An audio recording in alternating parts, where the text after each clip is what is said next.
Hi dear students, this is Srikant Vamanrao Patil and I am working as Junior College lecturer in Bharat Junior College Buldhana since 1998. Recently, board has published a question bank for all subjects, which you know. Answers to these questions of 3 and 4 marks are available everywhere. सगळ्यांना माहिती आहे 3 ते 4 मार्काच्या क्वेश्चनची उत्तरं तुम्हाला सगळीकडे मिळतात. सगळ्या नोट्समध्ये उपलब्ध आहेत. नोट्समध्ये बुकमध्ये वेगवेगळ्या प्रकाशनचे पुस्तकं उपलब्ध आहेत तुमच्याकडे, त्यामध्ये उपलब्ध आहेत. But the main problem is of 1 and 2 mark questions. 1 आणि 2 मार्काचे जे प्रश्न आहेत त्याच्यामध्ये मात्र मेन प्रॉब्लेम आहे. कारण की 1 मार्काच्या प्रश्नाचं उत्तर किती लिहायचं, काय लिहायचं, कसं लिहायचं, त्याची मांडणी कशी करायची, इथपासनं आपली सुरुवात असेल. त्याचबरोबर 2 मार्काच्या प्रश्नामध्ये किती लेंथ ठेवायची, त्याच्यामध्ये काय काय आलं पाहिजे, हे सगळं आपण जर याचं नियोजन व्यवस्थित केलं तर तुम्हाला ते लिहायला सोपं जाईल. So the answers to this questions means 1 and 2 mark questions is not available anywhere. So you had to search for its answer and represent it in expected manner. म्हणून याची उत्तरं उपलब्ध नसल्यामुळे तुम्हाला काय करावं लागेल, तर आपल्या बोर्डाच्या पुस्तकामधनं किंवा नोट्समधनं याची उत्तरं तयार करावी लागतील. Okay, this is a typical work. पण हे मात्र अवघड काम होईल, कारण की आता वेळ कमी आपल्याकडे, अभ्यासासाठी वेळ कमी आहे, दिवस कमी राहिलेत, पेपर जवळ आलेत. त्यामुळे तुमचं हे जे टिपिकल काम आहे, तुमच्या डोक्यावर जे आलं होतं आता बोर्डाने ती क्वेश्चन बँक पब्लिश केल्यामुळे, ते थोडंसं कमी करण्याचं काम मी या ठिकाणी करतोय. So I am giving you all answers of such questions from question bank in explanation form. आणि म्हणून मग या क्वेश्चन बँकमध्ये आपल्याला जे वेगवेगळे प्रश्न विचारलेत, 1 मार्कावर आले आणि 2 मार्कावर, त्याचे सगळ्यांचे सोल्युशन मी या ठिकाणी देतोय. आणि ते एक्सपेक्टेड फॉर्ममध्ये, म्हणजे बोर्डात तुम्हाला कसं लिहायचं आहे हे पण मी तुम्हाला सांगेल. म्हणजे एक्सप्लेनेशन फॉर्ममध्ये मी तुम्हाला सांगतोय, एक्सप्लेन करून सांगतोय. ठीक आहे, पण त्याच वेळेस हे पण लक्षात घ्या, सूचना त्यांनी दिली आहे, हे जे प्रश्न दिले आहेत बोर्डाने जी क्वेश्चन बँक पब्लिश केली आहे त्याच्यामध्ये त्यांनी सूचना स्पेशली मेन्शन केली आहे, फक्त विद्यार्थ्यांना प्रश्न प्रकारांचा सराव करून देण्यासाठीच. सदर प्रश्नसंचातील प्रश्न बोर्डाच्या प्रश्नपत्रिकेत येतीलच असे नाही, याची नोंद घ्यावी. ठीक आहे, सूचना व्यवस्थित सगळ्यांना समजली. आपला मेन प्रॉब्लेम होता 1 मार्क क्वेश्चनचा आन्सर आणि 2 मार्कच्या क्वेश्चनचा आन्सर कसं रिप्रेझेंट करायचं, कुठून मिळवायचं, ते सगळं काम मी करून ठेवलेलं आहे. आणि आता हे जे मी लेक्चर्स या ठिकाणी या आपल्या चॅनलवर टाकेल, त्या वेगवेगळ्या लेक्चर्समध्ये तुम्हाला ते सगळे क्वेश्चन आन्सर्स मिळतील. प्रत्येक चॅप्टरसाठी सेपरेट लेक्चर तयार करतो आहे. ठीक आहे, okay. We are discussing the solutions of boards question bank for chapter number 2, that is mechanical properties of fluid. And the first part is the questions asked on very short answer type in question bank. VSA type questions या चॅप्टरवर जे विचारलेले आहेत त्याचे solution मी तुम्हाला तयार करून दिलेत आणि ते एक्सप्लेन पण करतोय. व्हॉट इज सरफेस फिल्म, पहिला प्रश्न आहे VSA मधला, साहजिकच वेटेज 1 मार्क आहे. Surface film of a liquid with thickness equal to range of molecular attraction is called surface film. लिक्विडचा जो सरफेस असतो त्याच्या सगळ्यात वरची लेयर, की ज्या लेयरची थिकनेस किती पाहिजे, रेंज ऑफ मॉलिक्युलर अट्रॅक्शन एवढी, म्हणजे स्पिअर ऑफ इन्फ्लुएन्सच्या रेडियस एवढी. आठवतं स्पिअर ऑफ इन्फ्लुएन्स, तर त्या स्पिअर ऑफ इन्फ्लुएन्सची जी रेडियस असते ती रेडियस किती असते, रेंज ऑफ मॉलिक्युलर अट्रॅक्शन एवढी असते. तेवढ्या थिकनेसची जी सगळ्यात वरची फिल्म असते लिक्विडची, तर त्याला म्हणायचं surface film. Okay, second question is what are cohesive forces. The force of attraction between molecules of same substance is called cohesive force. एका सबस्टन्सच्या मॉलिक्युलमध्ये जो फोर्स ऑफ अट्रॅक्शन असतो त्याला कोहेसिव्ह फोर्स म्हणतात. मग अहेसिव्ह फोर्स कशाला म्हणतात, वेगवेगळ्या सबस्टन्सचे जे मॉलिक्युल्स असतात त्यांच्यामध्ये जो फोर्स ऑफ अट्रॅक्शन असतो त्याला अहेसिव्ह फोर्स म्हटलं जातं. तो पण पॉईंट लक्षात ठेवा. तिसरा क्वेश्चन आहे what will be shape of meniscus for obtuse angle of contact. Obtuse angle of contact आठवा, कोण बनवतो optics angle of contact? Mercury in contact with glass. तर mercury in contact with glass काय कसा शेप दिसतो मला मेनिस्कसचा? Convex shape दिसतो. आणि मर्क्युरी आणि ग्लास यांच्यामधला अँगल ऑफ कॉन्टॅक्ट जवळपास 135 डिग्री असतो, आहे की नाही? आणि म्हणून मग जर अँगल ऑफ कॉन्टॅक्ट ऑप्ट्यूस असेल तर त्या लिक्विडच्या मिनिस्कसचा शेप हा कॉन्व्हेक्स असेल, हे आपल्याला माहिती आहे. आणि ॲक्यूट अँगल ऑफ कॉन्टॅक्ट असेल तर अँगल ऑफ कॉन्टॅक्ट जर ॲक्यूट असेल तर त्या मिनिस्कसचा शेप हा कॉन्केव्ह असतो. हा पॉईंट पण लक्षात ठेवा. मग तिसऱ्याचा आन्सर लिहिता येतं आपल्याला, Wien angle of contact is obtuse, the shape of meniscus is convex. Fourth question is, what is the net weight of body when it falls with terminal velocity through a viscous medium? बघा आता समजा आपण rain ड्रॉपचा विचार करू. रेनचा drop तो खाली पडतोय, त्याचा स्पीड वाढत वाढत जाईल. नंतर एका ठराविक स्पीडला एक ठराविक स्पीड त्यांनी अटेंड केला की त्याचा स्पीड कॉन्स्टंट राहतो. आणि हा जो स्पीड झालेला असतो याला म्हणतात टर्मिनल व्हेलॉसिटी. याच्यापेक्षा त्याची व्हेलॉसिटी वाढू शकत नाही त्या मीडियममध्ये, हे आपल्याला माहिती आहे. आणि जेव्हा त्याची टर्मिनल व्हेलॉसिटी झालेली असते तेव्हा त्याचं वेट हे बॅलन्स केलं जातं बाय अपवर्ड फोर्स. वरच्या दिशेने जो फोर्स ॲक्ट होतो तो फोर्स बॅलन्स करतो त्याच्या वेटला. आणि म्हणून मग त्या ठिकाणी वेट बॅलन्स झाल्यामुळे नेट फोर्स 0 होऊन जातो. मग तेच लिहिलं आपण, net weight is 0 because it is balance by total upward force acting on it. Okay. आणि म्हणून मग तो कॉन्स्टंट व्हेलॉसिटीने खाली पडतो, की ज्या व्हेलॉसिटीला आपण टर्मिनल व्हेलॉसिटी म्हटलेलं आहे. Fifth question is a numerical. आणि न्यूमरिकल त्या ठिकाणी आपल्याला सोडवावं लागेल तरच तुम्हाला त्याचं उत्तर मिळणार आहे. तुम्ही फक्त उत्तर लिहिलं तरी तुम्हाला मार्क मिळतं हे तुम्हाला माहिती आहे, पण सोबत फॉर्म्युला पण तुम्हाला लिहायचा आहे. बघा काय म्हटलंय, a square metal plate of area 100 centimetre square moves parallel to another plate with a velocity of 10 centimetre per second. दोन प्लेट आहेत त्या एकमेकांवर मूव्ह होत आहेत या प्रकारे, to another plate with a velocity of 10 centimetre per second.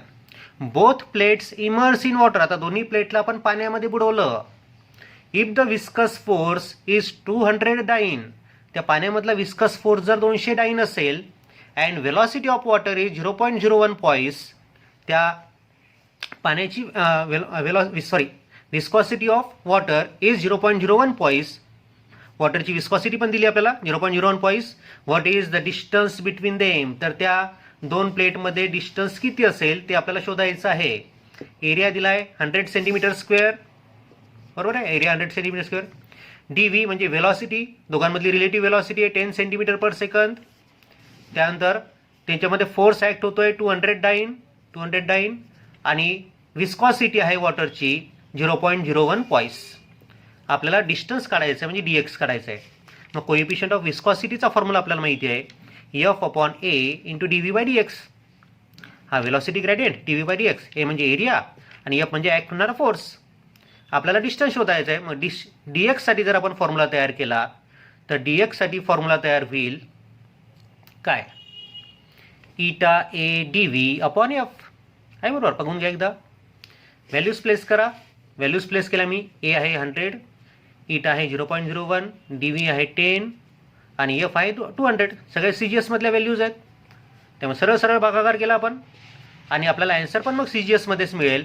आपण distance शोधतोय, मिळणारा आन्सर असेल CGS मध्ये, म्हणजे युनिट असेल centimetre. So dx is 0.05 centimetre.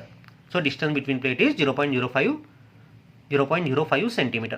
तुम्ही फक्त डिस्टन्स बिटवीन प्लेट 0.05 सेंटीमीटर लिहिला आणि फक्त फॉर्म्युला लिहिला तरी तुम्हाला 1 मार्क मिळतो. मग त्यातले कॅल्क्युलेशन दाखवा, नाही दाखवले तरी चालतात, कारण की हा व्हेरी शॉर्ट आन्सर क्वेश्चन आहे. व्हेरी शॉर्ट आन्सर क्वेश्चनमध्ये एका लाईनमध्ये सगळं बसलं पाहिजे, पण आपल्याला कॅल्क्युलेशन बघायची होते कशी त्याचं उत्तर येतं, म्हणून मी सगळं तुम्हाला एक्सप्लेन करून तिथे दाखवलेलं आहे.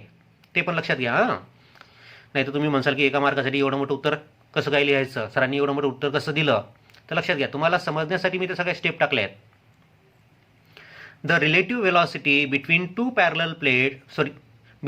Parallel layers of water is 8 centimetre per second. म्हणजे दोन लेअरमधली relative velocity 8 centimetre per second आहे. And perpendicular distance between them is 0.1 centimetre. दोघांमधलं डिस्टन्स 0.1 सेंटीमीटर आहे. तर वेलॉसिटी ग्रेडियंट काढायचं आहे. व्हेलॉसिटी ग्रेडियंटचा फॉर्म्युला काय असतो? Change in velocity upon distance. Velocity 8 centimetre per second आणि डिस्टन्स किती? 0.1. सरळ सरळ आपल्याला भागाकार करायचा आहे. Relative velocity is given 8 centimetre per second, so dv is 8 centimetre per second. Dx म्हणजे दोघांमधलं परपेंडिक्युलर डिस्टन्स 0.1 सेंटीमीटर. आपल्याला व्हेलॉसिटी ग्रेडियंट काढायचं आहे, म्हणजे डीव्ही बाय डीएक्स काढायचं आहे.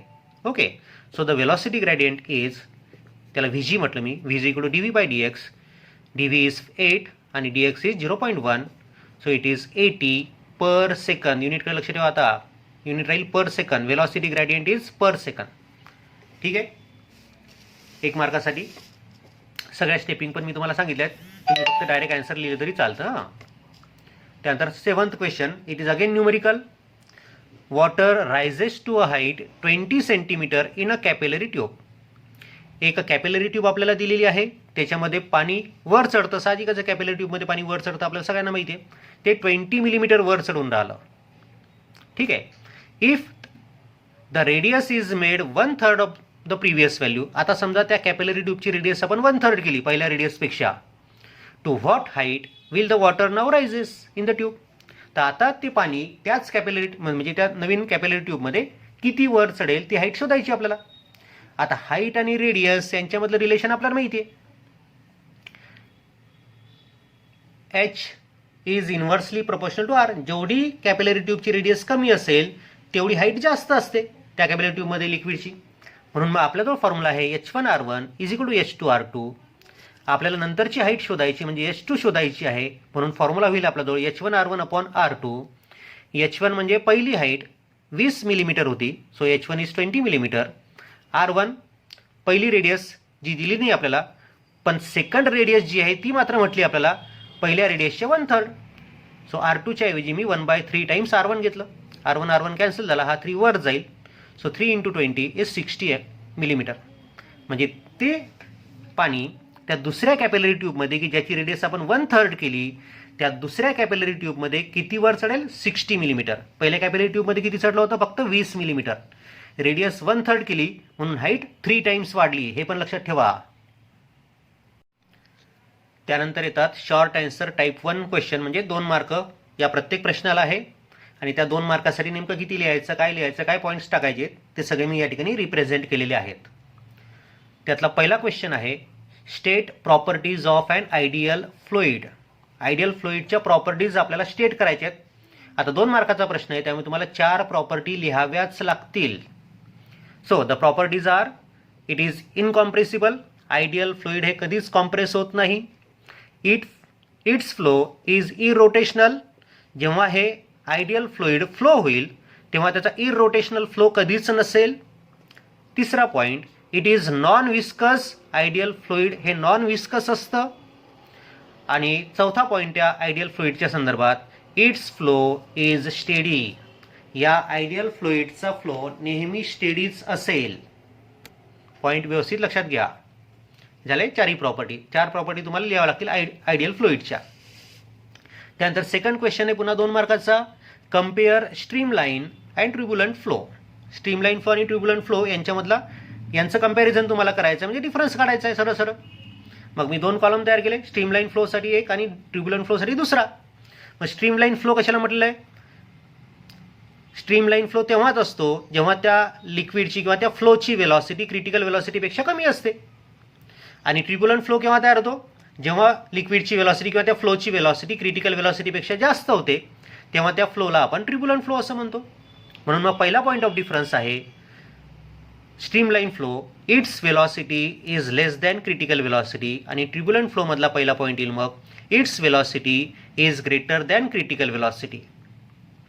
आता स्ट्रीमलाईन फ्लो कशाला म्हटलेलं आपण? एखादा पॉईंट तुम्ही फ्लोमधला घेतला तर समोरच्या पार्टिकलची जेवढी वेलॉसिटी तिथे होती तेवढीच मागच्या पार्टिकलची वेलॉसिटी असते त्या पॉईंटला. म्हणजे त्या पॉईंटला असणारी वेलॉसिटी फिक्स असते. आणि ट्युब्युलंट फ्लोमध्ये मात्र तसं राहत नाही. म्हणून मग दुसरा पॉईंट ऑफ डिफरन्स आपण टाकला, the velocity of fluid at a point is always constant. आणि इकडे दुसरा पॉईंट टाकला, the velocity of fluid at any point changes. हे 2 मेन पॉईंट ऑफ डिफरन्सेस आपण त्या स्ट्रीमलाईन आणि ट्युब्युलंटबद्दल लिहिले आहेत. तिसरा क्वेश्चन आहे, डिफाईन. 2 डेफिनेशन तुम्हाला विचारले आहेत, सरफेस टेन्शन आणि दुसरी डेफिनेशन विचारली अँगल ऑफ कॉन्टॅक्ट. दोन्ही डेफिनेशन सगळ्यांना माहिती असतील, त्याच मी या ठिकाणी मांडलेल्या आहेत. बघा, आठवतात का? Surface tension, the force acting per unit length on an imaginary line drawn on free surface of the liquid is called surface tension. तर लिक्विडच्या फ्री सरफेसवर एक आपण इमॅजिनरी लाईन काढली होती आणि त्या इमॅजिनरी लाईनवर ॲक्ट होणारा फोर्स पर युनिट लेंथ किती ॲक्ट होतो त्याला म्हणायचं सरफेस टेन्शन त्या लिक्विडचं. Force acting per unit length on an imaginary line drawn on the free surface of the liquid. त्यानंतर दुसरी डेफिनेशन आपल्याला त्यांनी विचारली त्या क्वेश्चनमध्ये, angle of contact. The angle of contact हा काय असतो? हा अँगल असतो कशामधला? तर त्या सॉलिडच्या सरफेसमधला आणि टँजंटमधला. टँजंट कोणाला काढलेला असतो? तर त्या लिक्विडच्या फ्री सरफेसला काढलेला टँजंट. आणि हा जो अँगल ऑफ कॉन्टॅक्ट असतो तो अँगल ऑफ कॉन्टॅक्ट आपण लिक्विडच्या साईडकडनं मोजलेला असतो, हे पण आपल्याला माहिती आहे. म्हणून मग त्याची डेफिनेशन आहे, डेफिनेशनच्या ते वाक्य जे वापरले त्याकडे लक्ष ठेवा. The angle between tangent drawn to surface of the liquid and surface of the solid. लिक्विडच्या सरफेसला काढलेला टँजंट आणि सॉलिडचा सरफेस यांच्यामधला angle at the point of contact. कुठला अँगल? पॉईंट ऑफ कॉन्टॅक्टचा अँगल, जिथे पॉईंट ऑफ कॉन्टॅक्ट आहे तिथे.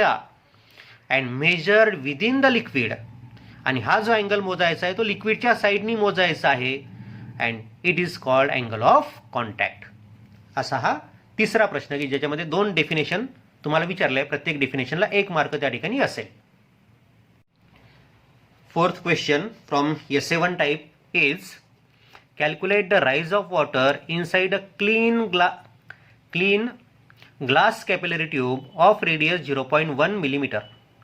एक ग्लास कॅपिलरी ट्यूब आपल्याला दिलेली आहे, तिची रेडियस आहे 0.1 मिलीमीटर आणि त्या ग्लास ट्यूबमध्ये पाणी किती वर चढेल ती त्या पाण्याची हाईट आपल्याला विचारलेली आहे. When immerse in water of surface tension, त्या वॉटरचं सरफेस टेन्शन दिलं आपल्याला 7 × 10⁻² newton per metre. Angle of contact between water and glass is 0 and density of water is 1000 kilogram per metre cube and g is 9.8 metre per second square. या values आपल्याला दिलेल्या आहेत. ठीक आहे. बघा, आपल्याला height of water in the capillary tube शोधायची आहे. कॅपिलरी ट्यूब त्या ठिकाणी शब्द आला म्हणजे कॅपिलरी राईजचाच वापर आपल्याला करायचा आहे. आणि height of the liquid in a capillary ट्यूबचा फॉर्म्युला आपल्याला माहिती आहे, H = 2T cos θ upon R rho g. बरोबर आहे.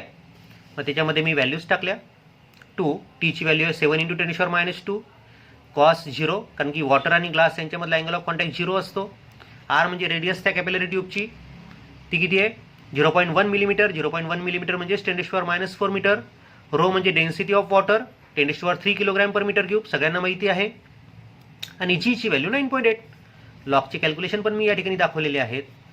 आपल्याला मी इथं H = 0.1425 मीटर म्हणजेच जवळपास 14.25 सेंटीमीटर ते पाणी त्या कॅपिलरी ट्यूबमध्ये वर चढेल. ठीक आहे. त्यानंतर 5वं पण एक्झाम्पलच आहे. काय म्हटलं पहा. A rain drop of radius 0.3 millimetre falls through air with terminal velocity of 1 metre per second. बघा, टर्मिनल वेलॉसिटीवरचं एक्झाम्पल आहे. त्याची रेडियस दिली तुम्हाला, टर्मिनल वेलॉसिटी दिलेली आहे. द विस्कॉसिटी ऑफ एअर, तुम्हाला विस्कॉसिटी म्हणजे कोएफिशियंट ऑफ विस्कॉसिटी दिलेली आहे 18 × 10⁻⁶ newton second per metre square. Find the viscous force on the rain drop. तर त्या रेन ड्रॉपवरचा विस्कस फोर्स किती असेल ती विचारलं आहे आपल्याला. मग विस्कस फोर्स जर आपल्याला विचारला आहे तर विस्कस फोर्सचा फॉर्म्युला आठवतो का? आपल्याला विस्कस फोर्सचा फॉर्म्युला आहे F = 6π∗RV. जेव्हा एखादी स्पिरिकल बॉडी एखाद्या फ्लुइडमध्ये खाली पडत असते किंवा फ्लो होत असते किंवा V एवढ्या वेलॉसिटीने जात असते तेव्हा तिच्यावर एवढा विस्कस फोर्स ॲक्ट होतो. हा फॉर्म्युला आपल्याला माहिती आहे. So put the values me put up केल्या. बघा, बरोबर पुटअप केल्या का? सिम्प्लिफाय केलं थोडंसं आणि त्याच्यावरून मग लॉकचे कॅल्क्युलेशन केलेले आहेत. मला आन्सर मी इथं 1.018 × 10⁻⁷ Newton. So this much viscous force will act on that body or on that sphere. आणि लास्ट एक्झाम्पल 6वं एक्झाम्पल SA1 टाईपमधलं काय म्हटलं पहा, 2 soap bubbles have radius in the ratio 2:3. 2 soap बबलच्या रेडियसमधला रेशो 2:3 आहे. Compare the work done in blowing this bubbles. आता बबल जर आपल्याला तयार करायचं असेल तर वर्क डन म्हणजे काय असतं, surface tension into change in surface area. म्हणजे फॉर्म्युला असेल T into change in surface area. Bubble तयार करतोय, बबलचा एरिया 8πr², बरोबर आहे का. ड्रॉप जर असता तर 4πr² घेतला असता आपण, इथे बबल आहे त्यामुळे 8πr².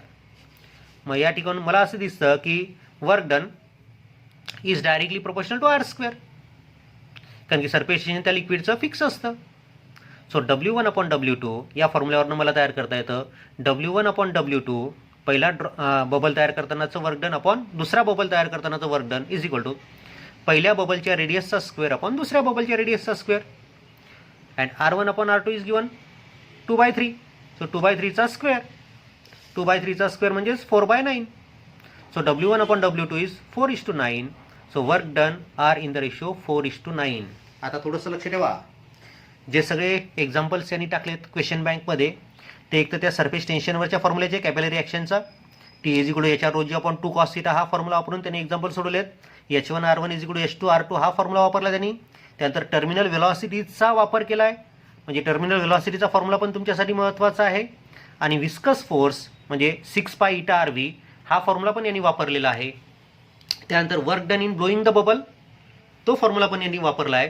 असे वेगवेगळे फॉर्म्युले यांनी त्या क्वेश्चन बँकमध्ये कव्हर केले आहेत. ओके.